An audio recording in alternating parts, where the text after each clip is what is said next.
Hi guys, welcome to Coturnix Corner. So in this video, I want to share with you how I built the hatching trays for the DIY series of incubators. I've had a lot of requests from people that have built this incubator to show how I built the hatching tray. So I thought I'd go ahead and take a minute and do a video on that real quick. Basically, the hatching tray is framed out of wood and has a 1/4-inch hardware cloth bottom on it. That you can set your eggs on, and also I have a lid. Now what I've been using for the lids are these are actually queen bee excluders, but they are real easy to cut to fit, and they don't take a whole lot of extra room in the tray. But we're going to show you how you can build one to frame it up out of wood and use 1/4-inch hardware cloth for your top. So let me go ahead and get this stuff out of the way and we'll jump right into it. Okay guys, what you're going to need for this project is one 8-foot length of 1x4, and you can get that at Home Depot. And what you're going to want to do is rip that down to 2.5-inch wide pieces. And you're going to need 2 pieces that measure 16 inches long, and you're going to need 2 pieces that measure 14 inches long. And what you're going to have left over, guys, are a 3/4 by 3/4 inch piece, and that's what we're going to use for our top. You'll also need some finish nails. I'm going to actually use a brad nailer on this, but you can get by with 1/4 or 1.5 inch finish nails, some wood glue, obviously a tape measure, and then you're going to need 2 pieces of hardware cloth, 1/4 inch hardware cloth that measures 16 by 16, and we'll show you that in a little bit. But to get started, what you're going to do is you're going to take your 2 16-inch pieces and set them on each side, and then your 14-inch pieces will glue in between these longer pieces. What I'll do is I'll go ahead and put a little glue on this.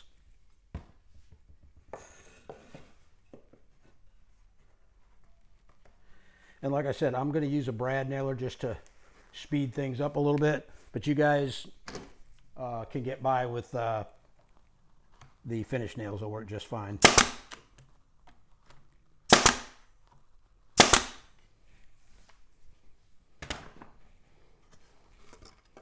Okay, and once you've got your 2 side pieces nailed on, you'll take your last 14-inch piece, slide it in between the 2, glue it up, and nail it also.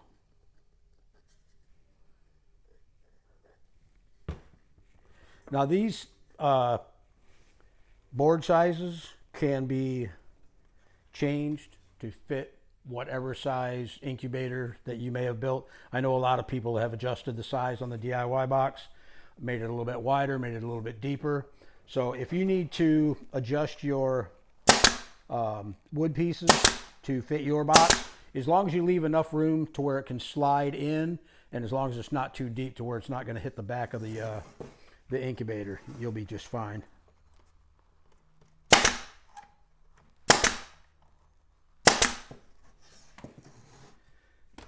Okay, so we've got that put together. What we'll do is we'll set that aside to dry, and we will go ahead and put our top together. Well, the top pieces is basically the same way. You're going to have 2 shorter pieces and 2 longer pieces. The longer pieces will measure 15.5. The shorter pieces will be 14.5.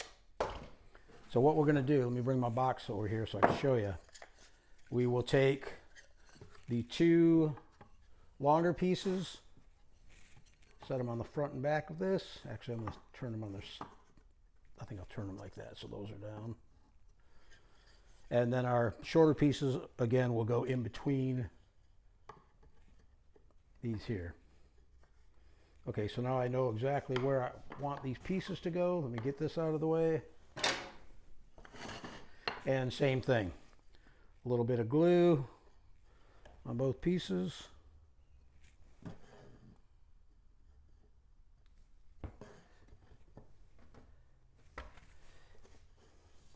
And then run a nail in there.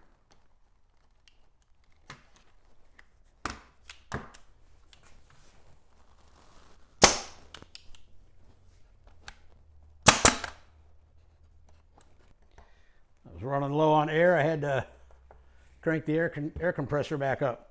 So same on the other side. We're going to put a little bit of glue on there, run a nail into each end.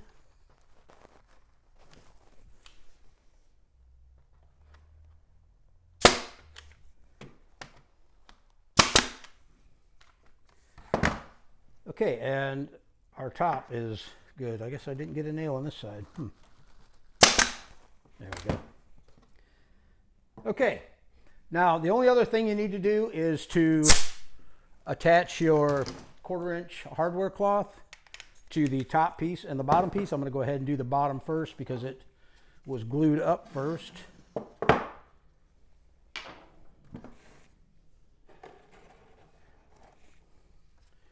Like I say, just fit it on there the best you can. You may have to fold the edges over if it's a little bit too wide, or trim it up. I'm actually going to trim it up a little bit. Nice thing about this hardware cloth is you can cut it with scissors. So I'm going to take off 1/4 inch on this side.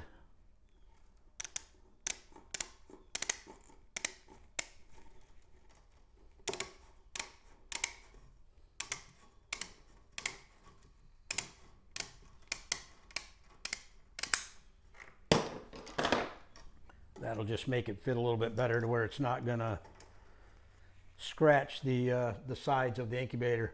Now that's also the reason we put the wood strips on the top of the rails in the incubator, is to keep this wire from tearing up the foam.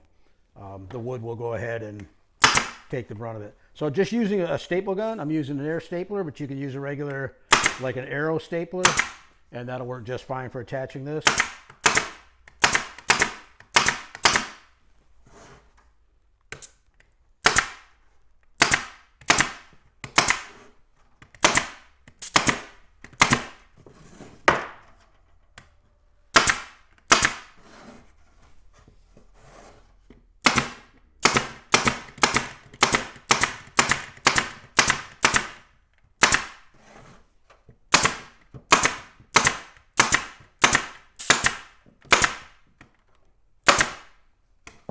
Okay, so the bottom of the box is done. You can see we've got the hardware cloth on. What I usually do is I will line this tray with a drawer liner material. That way when the chicks hatch out, it gives them just a little bit better footing, keeps them from getting splay leg and whatnot. Okay, we're gonna go ahead and do the same thing for the top piece. Just lay it down, get us a good fit for our top. That seems to fit pretty good right there, so we'll go ahead and tack it down.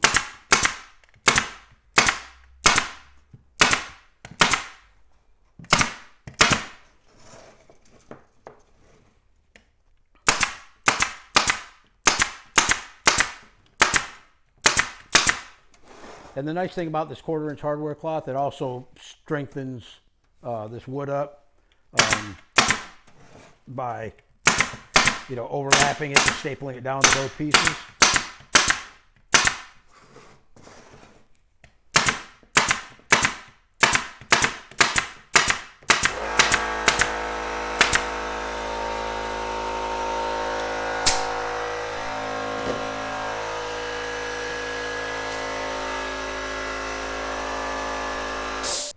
Okay, so we've got the box completed. Basically, you'll see it just slides right into the hatching tray. The top fits on, got plenty of room. And the only other thing that I could suggest, guys, if you're in an area or if you're having an issue with getting your humidity up as high as you want for lockdown, it would be a good idea to go ahead and either seal this wood with some type of a wood sealer, or even a latex house paint will work perfect for something like that. But like I say, it fits in nicely. The wood trim on the foam protects that foam. And we're good to go. And you can actually see inside to see when the chicks start hatching out.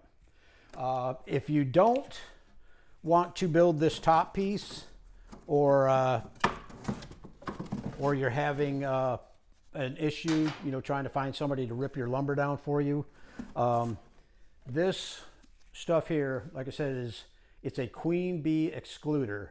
You can pick this up on Amazon. It's made out of plastic and it cuts real easy with scissors. and you can cut that to fit your tray and just set it on top of your tray when you go into lockdown, and you're all set. So guys, I hope this helped. Like I say, I've had a lot of people requesting that I do this video. I kind of thought that it was an easy enough project that you really didn't need to see a video on how to do it, but I'm glad we've got it done, and I hope it helps some of you when it comes to building your hatching trays. So guys, I want to thank you for joining me today. If you're not already subscribed to the channel, please do so. It helps me out. You can get notified of any new and upcoming videos. So thanks again, and we'll see you on the next one.